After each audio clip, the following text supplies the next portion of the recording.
Kal Kadosh Shalom. Ken, on est content de se retrouver après beaucoup de temps d'absence. Bezrat Hashem, on revient sur les bancs de l'étude, ensemble, dans notre cercle d'études. Baruch Hashem, on a passé des moments pas faciles, tous ensemble, Baruch Hashem, mais en s'armant des mounas et de bitachon en Dieu, Baruch Hashem, on est sûr que tout était pour le bien et que avec ce confinement-là, on va sortir au jour avec beaucoup plus de force. Bien entendu, chacun fait sa hitbout des doutes et son examen de conscience intérieur. Qu'est-ce que tu lui as donné? Qu'est-ce que tu lui a servi ce confinement? Bon, Hachem, certainement, les chemins de Dieu sont exacts, sont justes. Et en espérant, maintenant, on sort du confinement, bon, Hachem, le peuple d'Israël est guéri, en espérant que le monde aussi soit guéri. Et de là, Bezrat Hashem Yitbarach, on s'apprête à la fête de Shavuot, la fête de Matan Torah. Baruch Hashem, cette fête-là que on a reçu la Torah qui est notre vie, cette énigme, j'aurais dit, cette énigme de notre existence, qui est la Torah, que Dieu a voulu que le peuple d'Israël ne se contente pas de lois morales, de lois humaines, on va dire, mais aussi que le peuple d'Israël se lie à son Dieu, à son Créateur, à travers le message, qui est le message de la Torah. Et donc, il y a des préparations importantes en vue de Shavuot. Ce sont des préparations morales. Certainement, les Pirkei Avot nous ont aidé beaucoup. Tous ces enseignements de sages à travers les Pirkei Avot, on a étudié un petit peu ensemble les Pirkei Avot, mais cette force, cette profondeur des Pirkei Avot nous permet de, en fin de compte, de rencontrer la Torah et pour être ustensile réceptoire de cette lumière-là.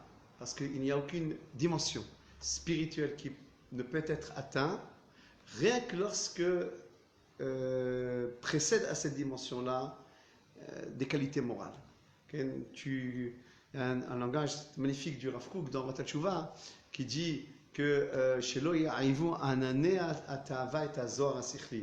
que ne viennent pas assombrir les nuages de la passion, l'éclat de l'esprit. Tu veux arriver à l'éclat de l'esprit, la compréhension, la profondeur. C'est quoi ce message de la Torah qu'on a reçu le 6 Ivan? Alors tu dois être propre, un ustensile propre, que ton nefesh, ton âme, puisse récepter le message. Et plus on sera prêt à cette dimension-là, plus le vendredi matin, lorsqu'on va dire les 10 commandements, on va renouveler notre réception et renforcer notre réception avec Akadosh Baruch Hu.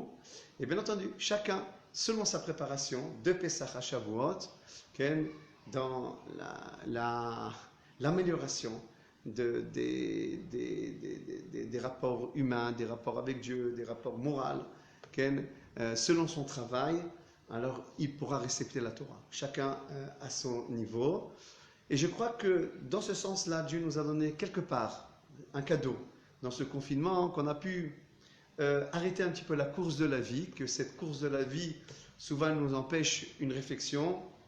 Et Dieu nous a donné la possibilité maintenant d'avoir une réflexion plus profonde, car lorsque la course de la vie s'arrête, comme elle s'est arrêtée pour nous tous, on était tous dans des maisons, confinés, etc. Et donc, quand la vie s'arrête, on peut réfléchir, on peut se retrouver, on peut se régénérer, on peut prendre de force, on se retrouve soi-même, mais on retrouve aussi sa famille, on retrouve sa femme, ses enfants, etc. Et on se parfait dans la base de toute notre vie, qui est le foyer. Le foyer juif, lorsqu'il est en bonne santé, alors tout ce qui est autour est en bonne santé. Et voilà, on a enfin parlé avec notre femme, avec nos enfants, étudié avec eux, avec nous-mêmes, on a parlé. Et l'arrêt de la vie a permis, quelque part, l'arrêt de la vie, si on peut dire ça, nous a permis cet approfondissement. Et donc, maintenant qu'on se prépare pour Shavuot, ces jours-là, ces jours saints, entre Rosh Chodesh Sivan, que nous sommes Rosh Chodesh Sivan, et, Shavuot, nous permettent de se préparer donc à la réception de la Torah. Et donc, aujourd'hui, on va pas tellement donner un cours de pensée, comme on a souvent l'habitude de faire, mais dans les halachot. Les halachot, c'est de Shavuot, toutes les halachot, les minagim, on va essayer de donner ces halachot dans l'ordre, et en espérant que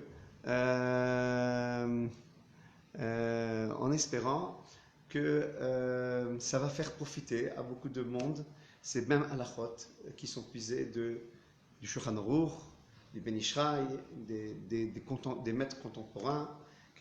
Alors, donc, nous commençons la halachot de Shavuot. Alors, tout d'abord, le Shulchan Aruch, dans Siman Tatzad, il nous dit Beyom Chamishim les Sfirat HaOmer, le 50e jour du compte du Homer. Nous avons compté le Homer pendant 7 semaines, on est en train de le compter. Bientôt on le finit avec les 2 dieux. Au 50e jour, une fois qu'on a fini ces 7 semaines du conte du Homer, cette mitzvah qui est réservée aux hommes, alors au 50e jour, on fête la fête de Shavuot. La fête, vous voyez comment elle est appelée Shavuot, la fête des semaines. On a fini le compte des semaines et on arrive à Shavuot. On comprend que ce compte-là, à part que c'est bien entendu une prescription de la Torah, de compter le Homer tous les jours, elle a aussi une préparation. Quelqu'un qui compte quelque chose pour arriver à un but, alors il attend que le compte se finisse pour arriver au but. Et le but là, c'est la donnée de la Torah. Alors dit le Shulchan Aruch, et non donc les tfilot sont les tfilot de Yom Tov. On dit dans la tfila, dans la Amida, on dit Zman Matan Torah Tenu. Cette fête-là, elle s'appelle aussi Matan Torah. Et on finit le Hallel. Donc le vendredi matin, on va finir le Hallel. On va sortir 2 Sefer Torah vendredi matin. Dit le Shulchan Aruch, dans le premier, on montrera 7 personnes, dont on va lire dans une des montées les 10 commandements. On y reviendra au halachot des 10 commandements. Et dans le deuxième Sefer, on ira le passage, ou bien Bikurim, le passage de Parashat Minchas qui concerne Shavuot. Nous disent nos maîtres, vu qu'on est en préparation de la donnée de la Torah, alors il est bon que chacun d'entre nous, hommes, femmes, enfants, se prépare à la donnée de la Torah. Comme on l'a dit tout à l'heure, selon la préparation, la réception. Plus on se prépare, plus on arrive à recevoir la Torah avec ampleur. Recevoir l'Eharat à Torah.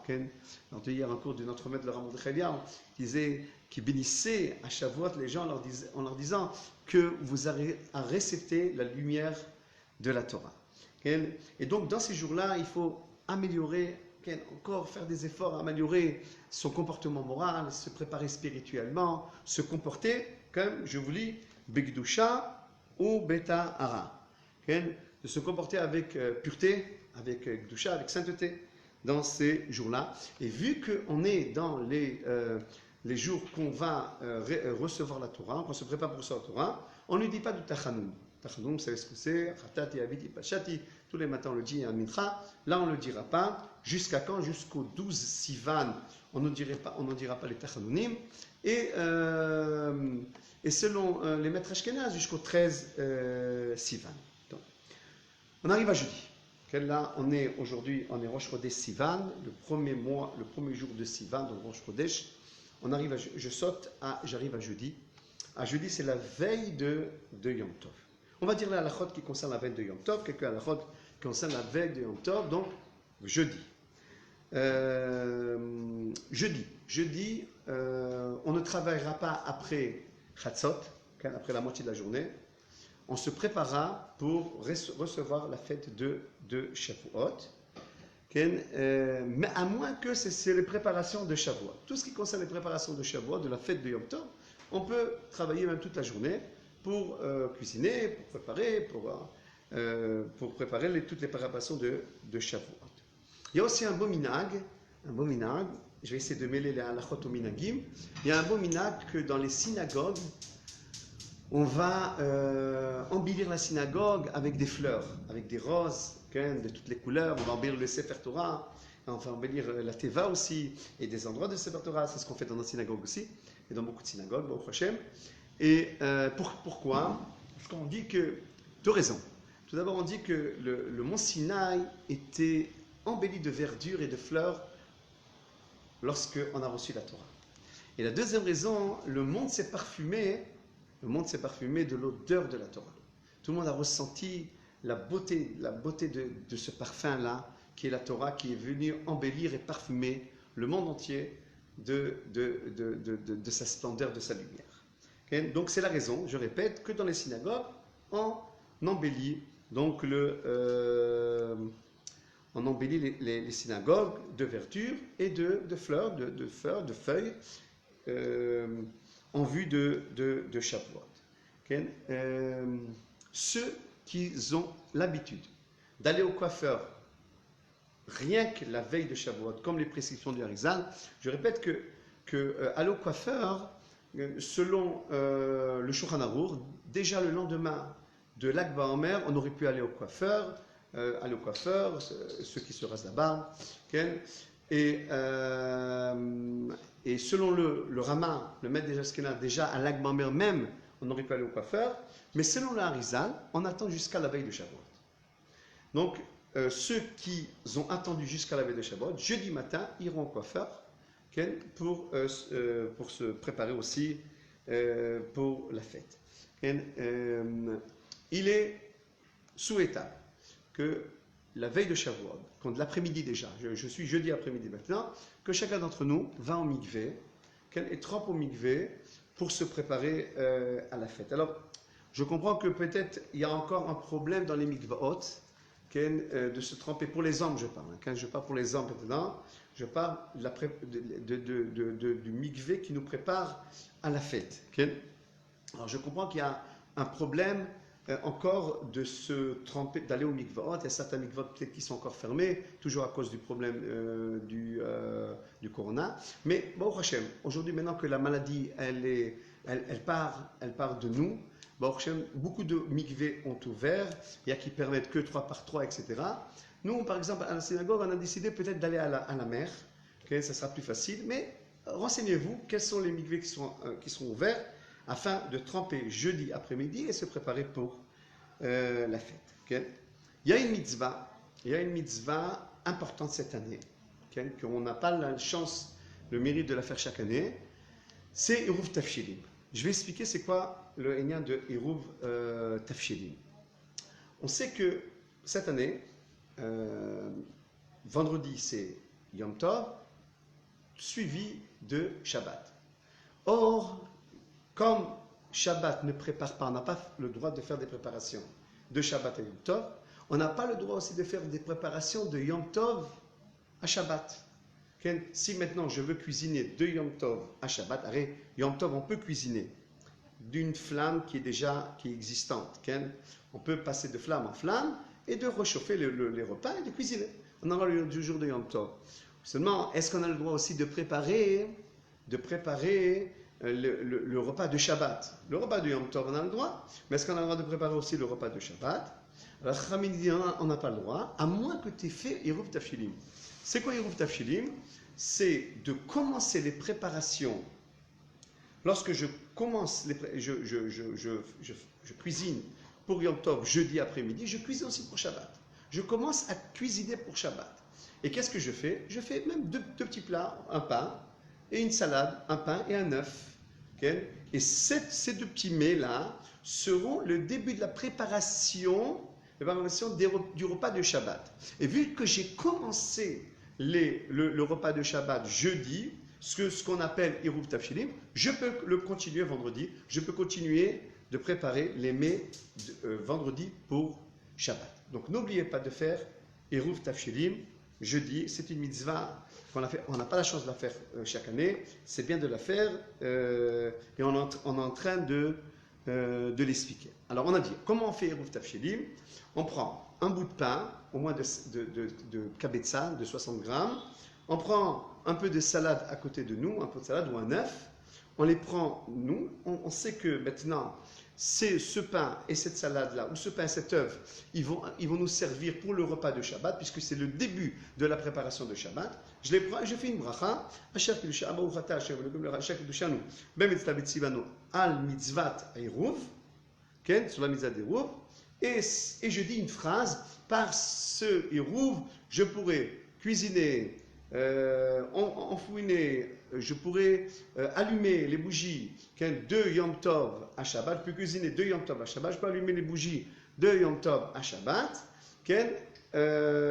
après, avec ce eruv, il n'y a pas de problème après de faire les préparations de Yom Tov à Shabbat. Okay. Ça, c'est le eruv tafshilim. Qu'est-ce qu'on fait avec le eruv?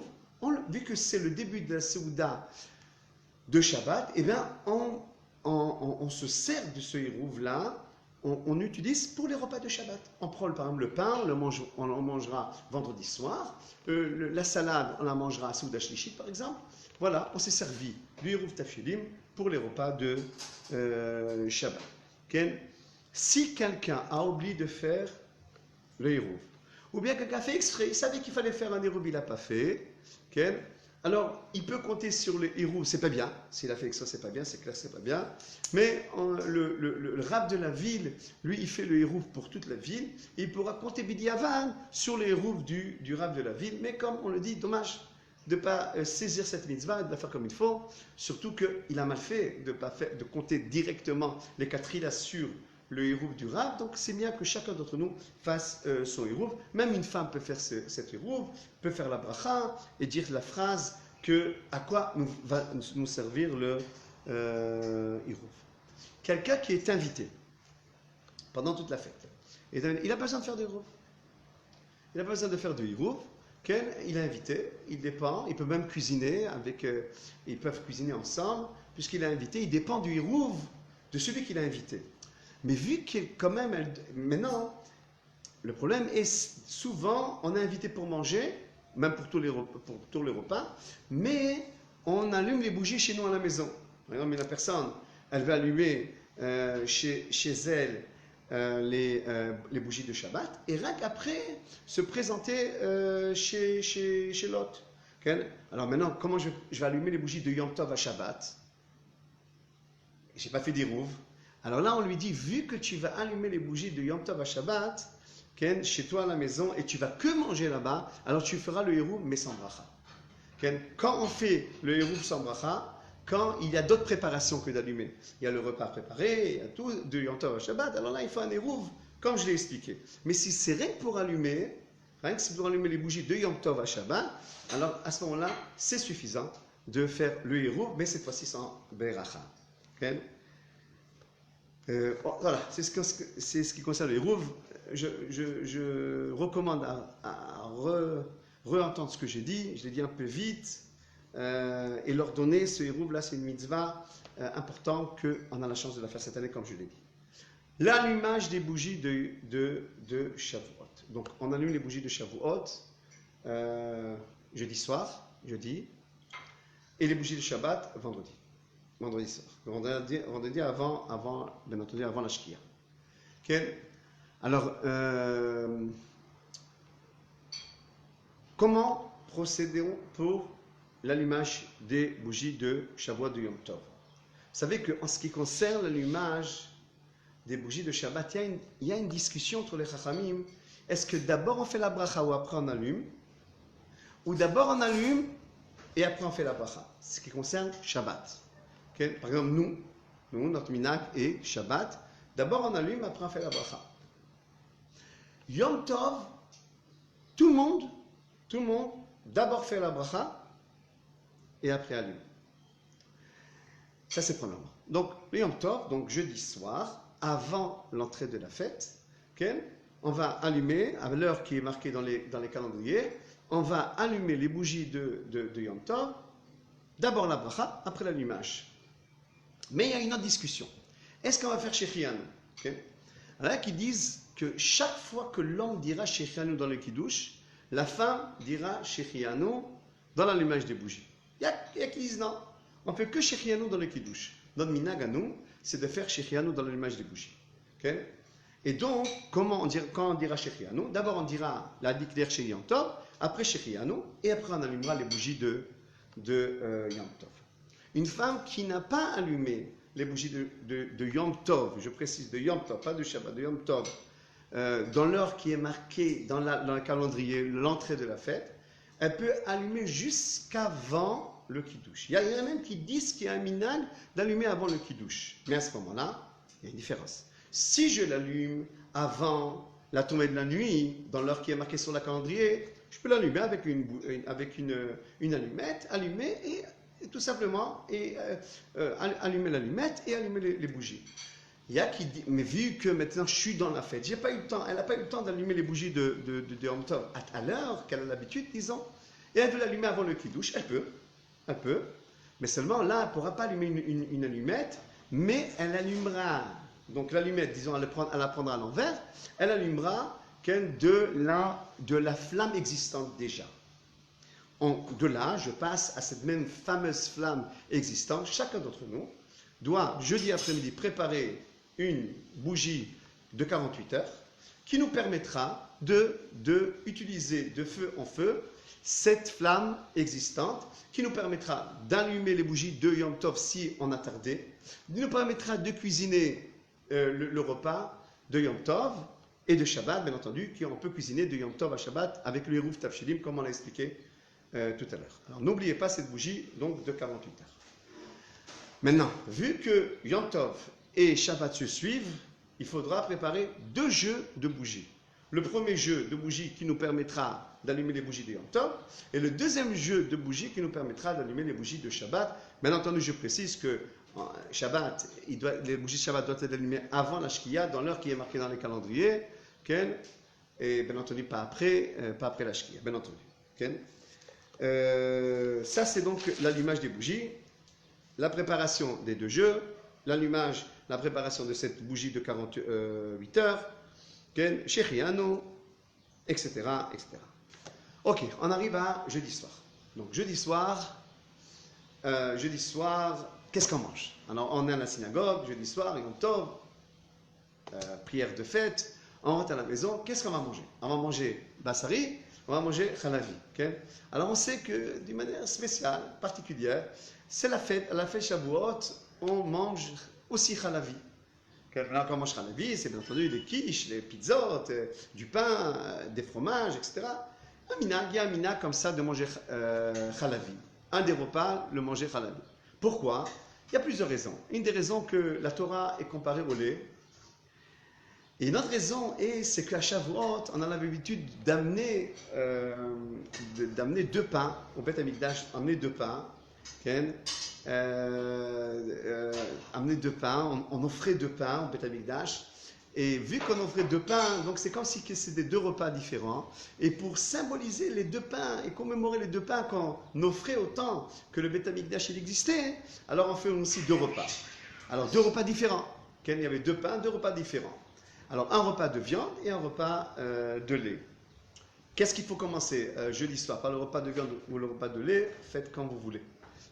Notre minhag à nous, c'est le jeudi soir, donc l'entrée de la fête de Yom Tov, on fait un repas de viande. Le lendemain, on retourne de la soirée d'études, on va en parler bientôt de cette soirée d'études. On se lève, on prend des forces, etc. On fait le repas de lait.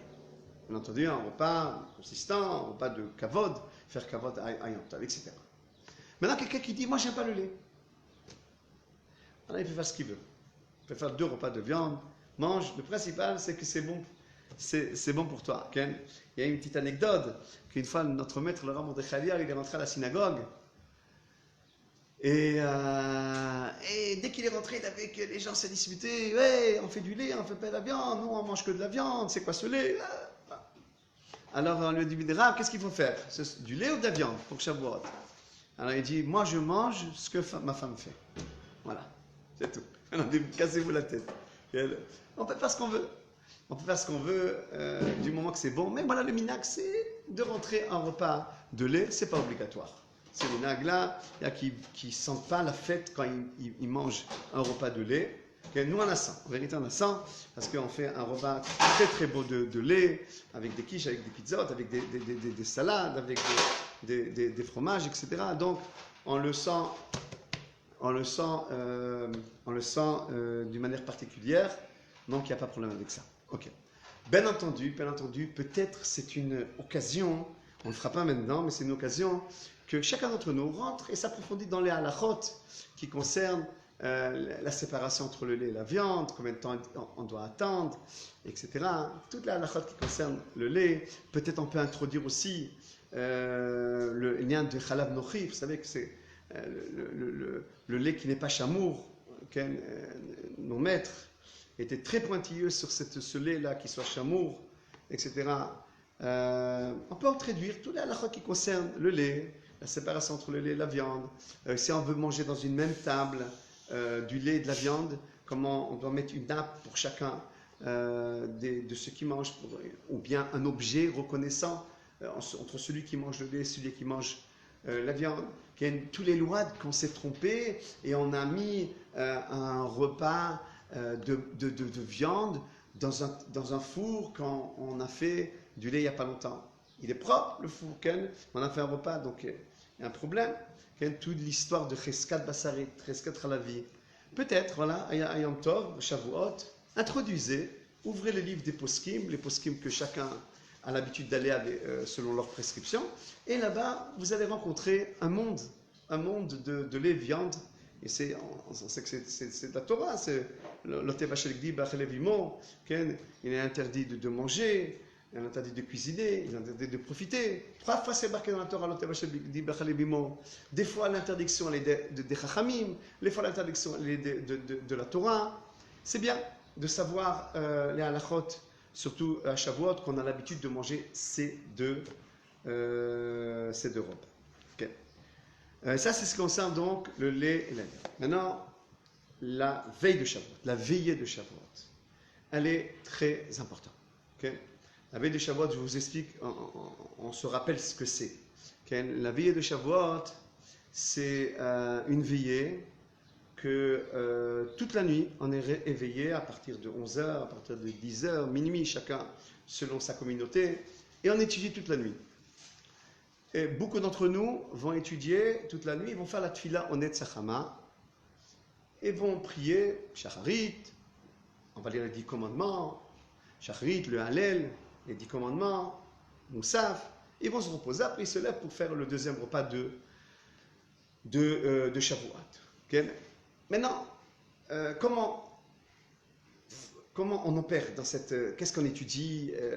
Est-ce que tout le monde doit le faire? Est-ce que quelqu'un qui est fatigué, qui ne va pas tenir la tfila, il doit le faire? Beaucoup de questions se sont posées autour de la veillée de Shavuot. Je vais dire ce qu'on fait. Nous, chez nous, dans la communauté, ici à Natania, dans notre Shiva Yitzraïm, je vais dire ce qu'on fait, mais chacun choisira. Nous, ce qu'on fait, c'est la chose suivante. On commence le tikkun. Le tikkun, c'est une lecture qui a été écrite par les maîtres du Zohar HaKadosh, Rabbi Shimon Bar Yochai, Alav Shalom, et ses élèves. Ils ont écrit l'ordre du tikkun. Et ils ont dit comme ça. On commence à lire le Tanakh. Le Tanakh, c'est les 24 livres de la Torah. Okay? Torah, Nevi'im, Ktuvim. Un morceau de chaque. Ensuite, on lit les 613 commandements. Okay? Ensuite, on lit le Midrash. Ce qu'est le Midrash, c'est le Drash que mon cher Rabbeinu, il est monté dans le ciel, il a pris la Torah des anges, etc. Et ensuite, on lit la Hydra Rabbah, c'est une lecture du Zohar qui est très importante. Le Zohar HaKadosh qui est très important. Okay. C'est la lecture. Cette lecture, elle prend quelques heures. On l'a lu, on la lit dans beaucoup de synagogues pendant toute la nuit. Après, on fait la tfila. Avant la tfila, il y a le mikvé que je vais y revenir. Okay. Il y a qui lisent tout le tikkun. C'est ce que faisait le minag de notre maître, le Rav Mordechai, de lire tout le tikkun. Nous, dans la synagogue, on a décidé, par raison de fatigue, les gens se fatiguent au milieu de la nuit, à 2-3 heures du matin, on a essayé de diviser la lecture, le tikkun en deux. la première partie de la nuit, on lit le Tikkun, ces mêmes parties des 24 livres, ces mêmes morceaux des 24 livres. Ensuite, une partie du Midrash, une partie des 613 mitzvot, une partie du Midrash, une partie du Zohar. Et ensuite, vers 1h du matin, on commence des cours. On invite des rabbanim, ça peut être moi que je donne un cours aussi. Voilà. Et comme ça, quand les gens ils entendent des cours, ça leur donne plus de force. Ok. Maintenant, la personne qui dit moi, ça m'endort les lectures, j'arrive pas. Il faut savoir que la lecture, c'est la base de cette soirée-là. Mais quelqu'un il dit j'arrive pas, c'est trop compliqué pour moi de lire, etc. Alors, je vais étudier la Gemara. On lui dit écoute, il n'y a pas de problème. L'essentiel, cette nuit, ce soir-là, c'est d'étudier la Torah. Tu veux étudier la Gemara? Étudie la Gemara. Mais on te conseille, au moins de lire un petit peu du Tikkun, au moins de lire ce qui concerne le Tanakh, et un peu de chaque chose, comme j'ai dit, comme ça, suis le midag des ancêtres qui avaient l'habitude de lire le Tikkun de Shavuot. Mais s'il ne veut pas du tout, bon, il a quitté, bien entendu, le tout c'est d'étudier. Le tout c'est d'étudier étant. Ça c'est premier. Deuxièmement, il y a qui disent que si je reste éveillé toute la nuit, je vais m'endormir le lendemain à la tfila. Alors, il y a effectivement, il y a qui disent étudient jusqu'à la moitié de la nuit, après ils vont dormir, après ils se réveillent pour la tfila. Tavoalem beracha. Il y a d'autres qui disent va dormir 1 heure au milieu de la soirée, 1 ou 2 heures, et reviens à la tfila avec tout le monde. Si tu es vraiment fatigué, le tout c'est de s'efforcer de rester éveillé. Dès qu'on sera fatigué, mais on s'efforce, on boit du café, on essaye de se réveiller, c'est pour ça que nous on fait des cours aussi, pour qu'on reste réveillé, se motiver. Et voilà, chacun ira selon sa communauté, selon le rave de la communauté, selon ses forces. Le tout, c'est de tout faire pour rester éveillé toute la nuit. On sait que le Zohar, les Chachamim nous disent que du Zohar, que celui qui reste réveillé toute la nuit, ça lui enlève un karet et il reçoit la couronne de Dieu, le Keter. La sphira du Keter, il la reçoit, il reçoit une lumière qui le suit pendant toute l'année. La lumière de la Torah descend et reçoit. C'est une veillée très importante. Le Harizal disait que cette veillée elle est plus importante encore que la veillée de Hoshana Rabbah. Tellement qu'elle est importante, cette veillée. Alors il faut s'efforcer, essayer de s'efforcer. Ça concerne les hommes, cette veillée. En ce qui concerne les femmes qui veulent rester réveillées une partie de la nuit, c'est bien qu'ils lisent le Tanakh. Il y a beaucoup d'endroits, certainement, je pense, qui lisent le livre de Ruth. Vous savez que le livre de Ruth, c'est un livre important qui concerne cette même prestigieuse femme qui est venue de Moab et qui a rejoint Eret Israël avec Naomi. Je saute tous les détails, c'est un livre entier.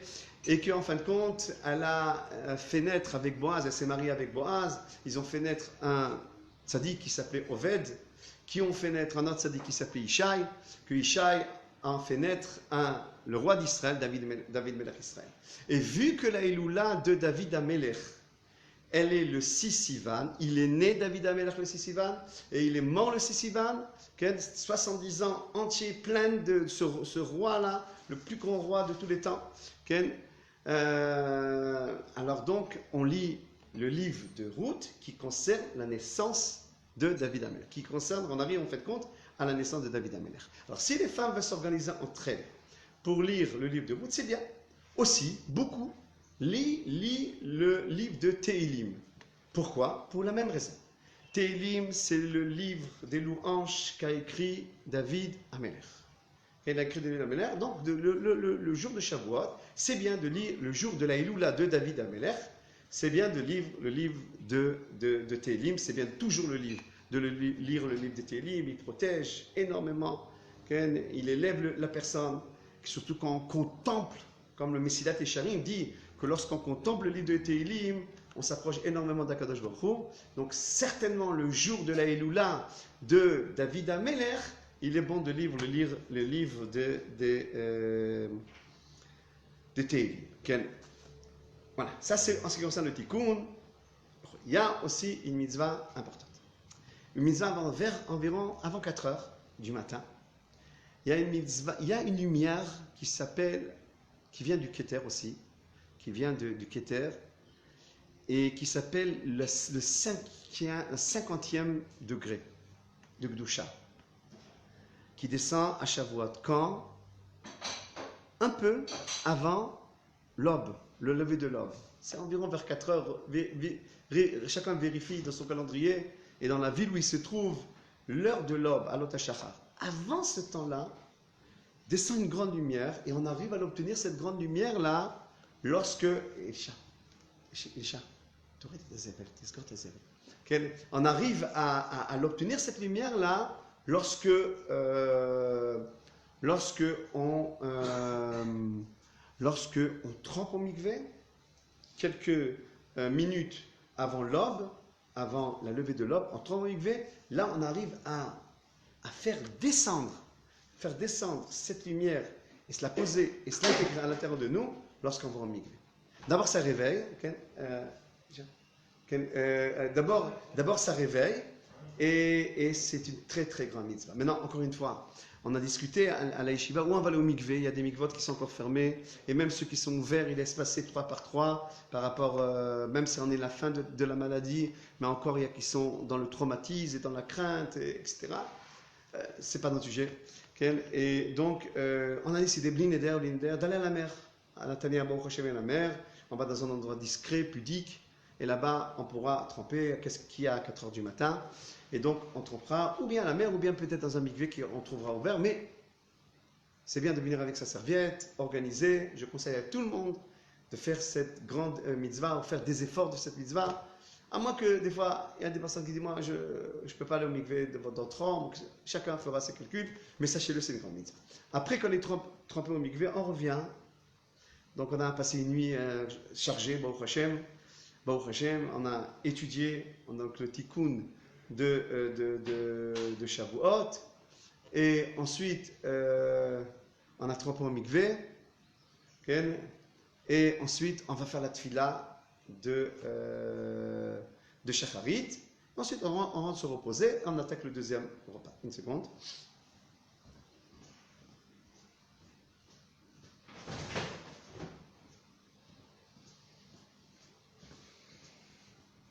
Ok, ça c'est donc la soirée de l'El Shavuot. Maintenant, je voudrais aborder un dernier sujet. Un sujet qui... on me demande de traduire le Keter, le mot Keter. Alors vous savez qu'il y a 10 sphirotes.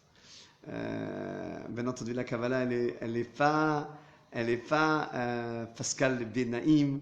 Il faut qu'on sache que la Kabbalah, elle n'est pas donnée à tout le monde. Elle n'est pas donnée à tout le monde. Alors, on croit d'une manière simple ce que les Chachamim nous disent. Il y a 10 sphirotes, il y a 10 sphères. La plus haute des sphères, c'est le Keter. Chaque sphère, disons, une lumière. Chaque lumière, elle a son degré spirituel. Le Keter, c'est le plus haut degré spirituel. Et cette lumière-là, elle nous arrive, cette grande lumière, voilà, peut-être on peut penser comme ça, cette grande lumière, elle arrive à descendre le jour de Shavuot. Okay? Dans la soirée, qu'on étudie, dans le mikvé, et même ceux qui n'ont pas fait la soirée, qui sont dans le mikvé, cette lumière, elle descend. Chacun à son niveau. Celui-là qui a tout fait, peut-être il va plus ressentir l'élévation que quelqu'un d'autre. Okay? Mais tout le monde va ressentir cette élévation-là. Okay? Alors, voilà. Plus expliqué, un jour, on sera capable de comprendre les écrits du Harizal, les écrits de la Kabbalah. On expliquera plus avec l'aide de Dieu. Okay? Alors, une autre halakha qui est importante aussi. C'est les 10 commandements.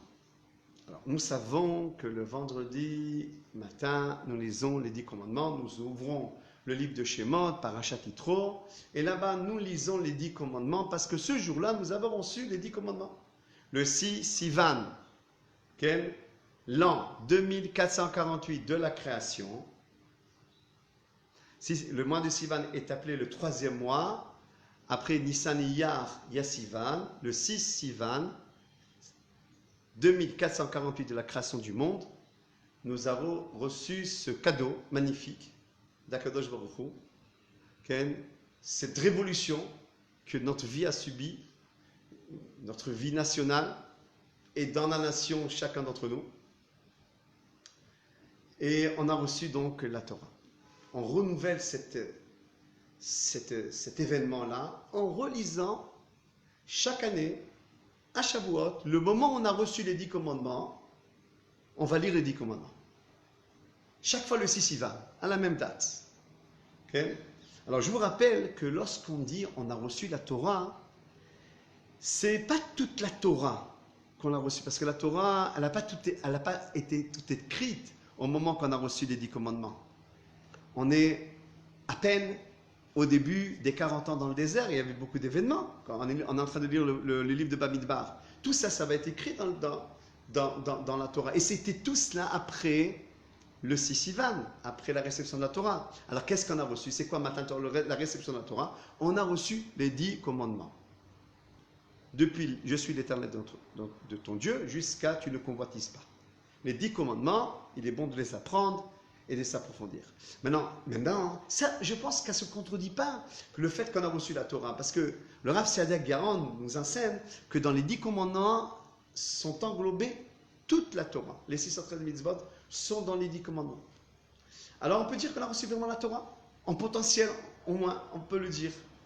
Donc on a reçu la Torah, on a reçu les 10 commandements, et on l'a lu chaque année à cette période-là, donc comme on l'a expliqué. Okay. Maintenant, vu que lorsqu'on a reçu la Torah, on était tous debout, entendu, okay. La nuit on a dormi.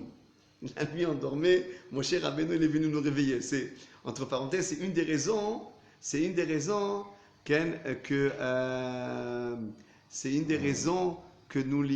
nous sommes éveillés toute la nuit pour réparer ce que nos ancêtres ont dormi la veille de la réception de la Torah. Alors nous, on reste réveillés. Il y a qui disent que c'est une des raisons pourquoi on veille toute la nuit.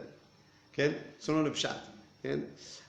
En tous les cas, lorsque arrivent les 10 commandements, il y a qui ont l'habitude, puisqu'on était levé à l'époque de la réception des commandements, d'être levé pendant les 10 commandements. C'était le minag, si je ne me trompe pas, à Chabad. C'était le minag, des communautés sfaradim, de beaucoup de communautés sfaradim. Et il y a d'autres qui disent non, il faut rester assis quand on lit les 10 commandements. C'est l'avis de qui? L'avis du Rambam. Il y a une notion dans la Gemara, dans Masechet Brachot, Tarom et Aminim. Les minim, c'est ces mêmes renégats là, ces mêmes gens qui dédaignent la Torah et qui s'opposent à la Torah et qui disaient que rien que les 10 commandements sont vrais. Tout le reste, il est faux. Maintenant, qu'est-ce qu'il a dit le Rambam? Maintenant, si on donne kavod aux 10 commandements plus à toute la Torah et on se lève pendant les 10 commandements, ces mêmes minimes vont dire, ah, voyez, vous vous levez que pour les 10 commandements. Donc, c'est rien que ça qui a de vrai. Qu'est-ce qu'il a dit le Rambam? On reste assis pendant les 10 commandements. Il y en a qui disent qu'on se lève, il y en a qui disent qu'ils restent assis. Alors, qu'est-ce qu'on fait? Alors, il y a qu'ils ont trouvé un compromis.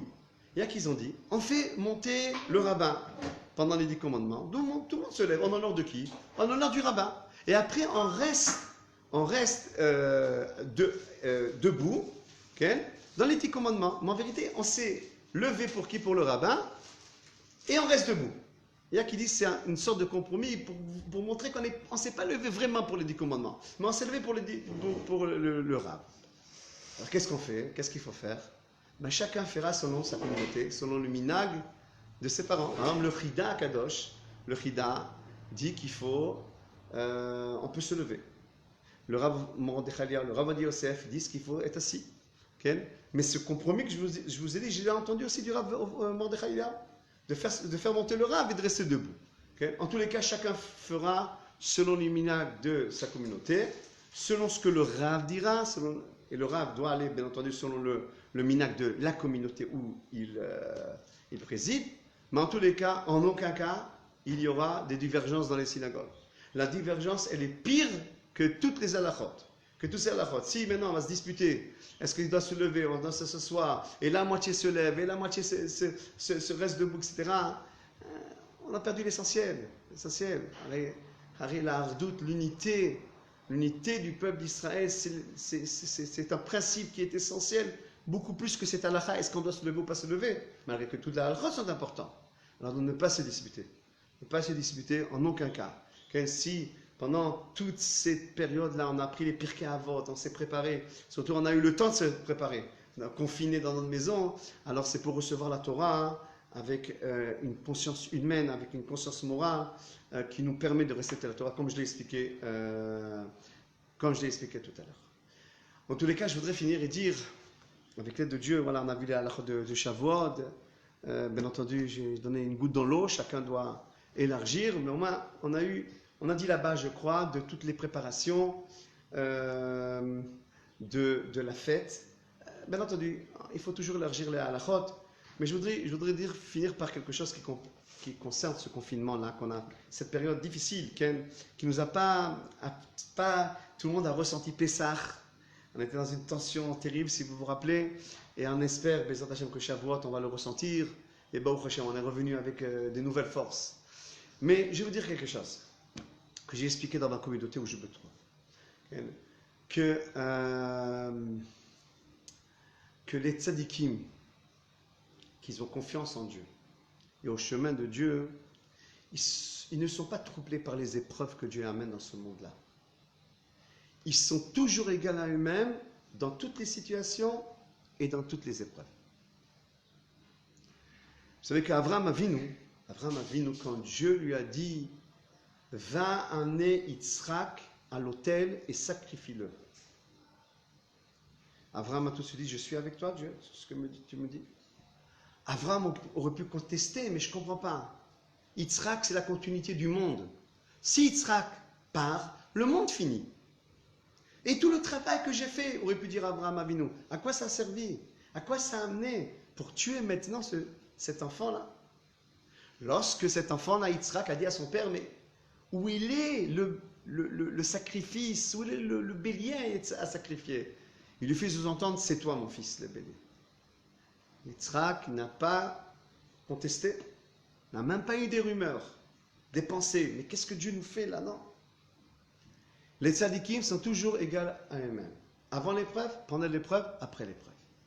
Après l'épreuve, une fois qu'Avraham Avinu, Dieu lui dit non, je ne t'ai pas dit ton fils, c'est pas ton fils, ma kavana. Mais prends un bélier et sacrifie-le. Il a trouvé un bélier, il l'a sacrifié. Okay? Tout de suite après, Abraham revient égal à lui-même et reprend son train de vie comme rien ne s'était passé. Enfin, il n'était pas troublé, il n'était pas traumatisé, on va dire. Il savait qu'il s'était passé quelque chose de très grand. Okay? Alors, plus on est des tzadikim, et plus on a confiance au chemin d'Akadosh Baruch Hu, alors, avant l'épreuve, pendant l'épreuve, après l'épreuve, on doit être égal à soi-même. Pourquoi? Parce que c'est vrai qu'on a des chemins, on a une compréhension des chemins de notre vie, on a des projets, on a le train-train journalier. Mais il faut comprendre, au même moment qu'on a un train-train journalier, lui aussi il a un programme. Tu te lèves le matin, tu as ton programme, lui aussi il a un programme pour toi. Qui est le programme le plus exact? C'est le sien. Et tu dois tout de suite adhérer à son programme. Et si Akadosh Baruch Hu a pensé que le programme maintenant qu'on doit adhérer c'est le mien, et je veux vous mettre en confinement parce que je pense que c'est mon programme maintenant qui est au-dessus de votre programme, malgré que a priori ça va restreindre la vie et les sorties et les amis, etc. Mais mon programme il est plus vrai que votre programme et tous les tzadikim diront en tête Rabbi Akiva, Kol ma she'oseh Hashem hakol letova. Tout ce que Dieu fait c'est pour le bien et certainement que le programme de Dieu c'est le mien. Donc il n'y a pas de changement, il n'y a pas de changement de programme puisque son programme c'est le mien et je m'efface à son programme qui est plus juste que le mien. Comme ça on doit réagir.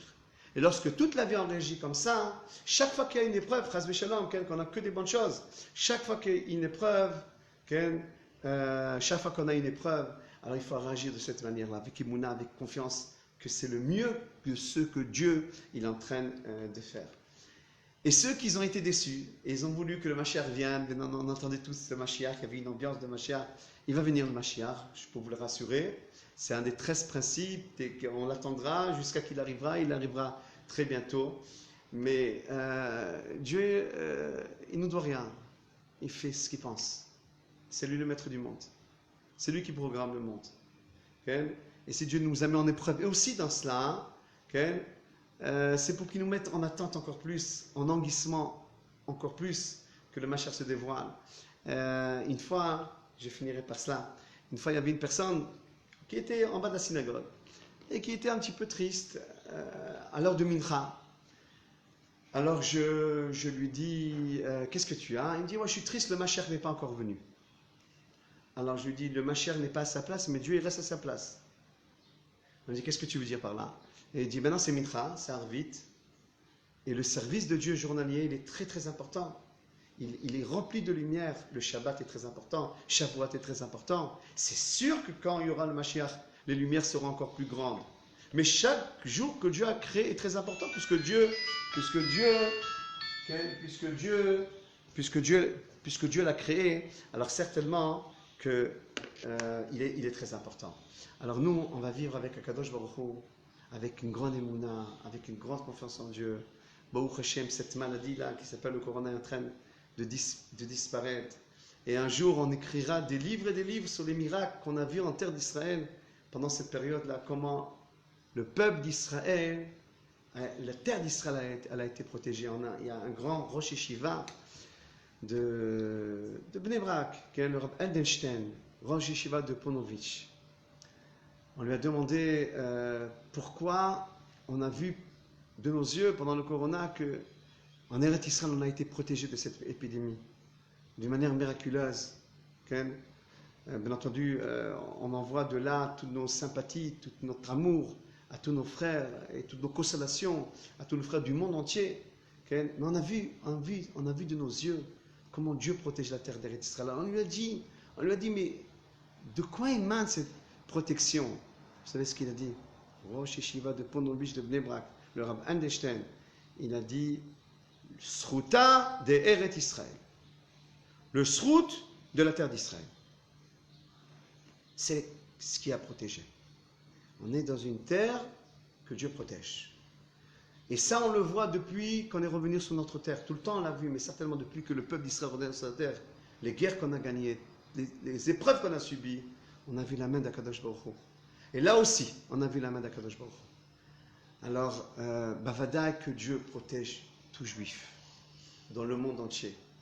Mais là, certainement la Torah qui est étudiée en route s'arrête, les protège aussi.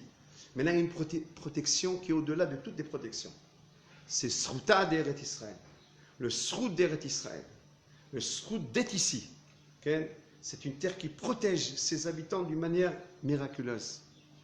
C'est peut-être une raison, parmi d'autres raisons, okay, qu'on ne va pas développer aujourd'hui, qu'on doit rejoindre la terre d'Israël. Tous ensemble, pour accueillir le Mashiach et le Beth Amikdash. Bimira be'amenu. Amen. Je voudrais vous souhaiter, Bezrat Hashem, Shavuot Sameach. Baruch Hashem, voilà, on est revenu bli neder à notre étude. Shalom lekulam. Shalom et shalom. Chag Sameach lekulam.